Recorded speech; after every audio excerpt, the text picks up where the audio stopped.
Hello friends, தென்றலே மெல்ல பேசுகின்ற எபிசோடில் என்ன நடக்கலாம் அப்படிங்கிறத பற்றி பார்க்கலாம். இன்றைக்கான எபிசோட் இன்ட்ரெஸ்டிங்கான பரபரப்பான எபிசோட் அப்படின்னே சொல்லலாம். பரமனை போலீஸ் ஸ்டேஷனில் விசாரிச்சுக்கிட்டு இருக்காங்க. இப்போ சாட்சி சொல்கிறதுக்காக அந்த லோன் கொடுத்த லோன் ஆஃபீஸரும் வராரு.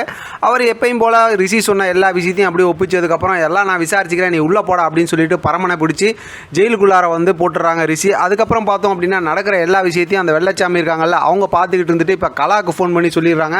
அவங்க தானே வந்து இவங்களை காப்பாற்றணும். அப்போ அவங்க தானே அவங்களுக்கு ஃபோன் பண்ணி சொன்னதுமே அவங்க வந்து இந்த ரிஷி அடங்க மாட்டானாட்டிருக்கு, நம்ம என்ன ஏதுன்னு சொல்லி போய் விசாரிக்கணும் அப்படிங்கிற மாதிரி பேசிகிட்டு இருக்காங்க.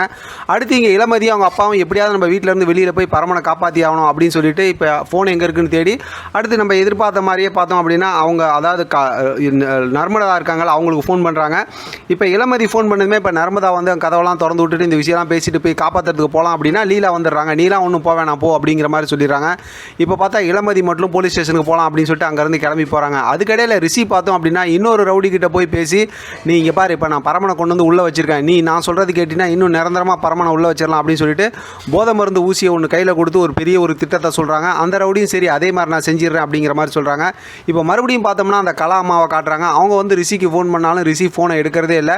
இப்போ நான் எடுக்க மாட்டேன் அப்படின்னு சொல்லிட்டு இப்போ கலா அம்மா வந்து சரி நம்ம நேரில் போய் பார்க்கலாம்னா எலெக்ஷன் டைமாக இருக்கா, அதனால் வந்து நம்ம கண்டிப்பாக பரமனை வெளியில் எடுத்து ஆகணும் அப்படி அந்த அம்மாவோட சுயலாபத்துக்காக தானே பரமனை கூட வச்சிருக்கு. அதனால் பார்த்தோம் அப்படின்னா அந்த கலாமா பார்த்தோம்னா எல்லாத்தையும் கூப்பிட்டுக்கிட்டு அங்கேருந்து கிளம்புறாங்க. இங்கே போலீஸ் ஸ்டேஷனில் பார்த்தோம் அப்படின்னாக்கா பரமனை ஜெயிலுக்குள்ளார வச்சிருக்காங்க. அந்த நேரத்தில் பார்த்தோம் அப்படின்னாக்கா அவங்க ஏற்பாடு பண்ண அந்த ரவுடி இருக்காங்கல்ல அந்த ரவுடி வந்ததுமே அவங்க வந்து என்னமோ செயின் திருடிட்டாங்க அப்படி இப்படின்னு சொல்லிட்டு உள்ள தூக்கி போட்டுறாங்க. அதாவது பரமன் இருக்க அதே அந்த செல் அந்த ஜெயிலுக்குள்ளாரே போட்டுறாங்க.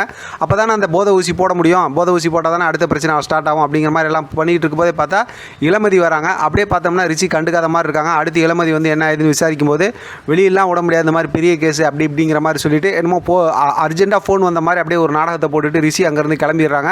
மனசுக்குள்ளார நிறைய இளமதியை பற்றியும் பரமனை பற்றியும் பேசிக்கிட்டு கிளம்பிடுறாங்க. இப்போ இளமதி என்ன பண்ணுறதுன்னு தெரியாமல் இருக்காங்க. இதுக்கடையில் பார்த்தோம்னா இளமதியும் பரமனும் சூப்பராக ஒரு சண்டை ஒன்று போடுறாங்க. பார்க்கவே செம்ம க்யூட்டாக இருக்குது. இதுக்கப்புறம் பார்த்தோன்னா இளமதிக்கு ஒன்றும் புரியல, என்ன நடந்துச்சுன்னு தெரிஞ்சுக்கணுங்கிறதுக்காக வரும்போது அந்த வெள்ளச்சாமி இருக்காங்களா அவங்க தான் ஹெல்ப் பண்ணுறாங்க. வந்து இப்போ எல்லா விஷயத்தையும் டீட்டெயில் சொல்லிடுறாங்க. இளமதி நான் போய் விசாரிச்சுட்டு வரேன் அப்படிங்கிற மாதிரி சொல்லிட்டு அங்கேருந்து கிளம்புறாங்க.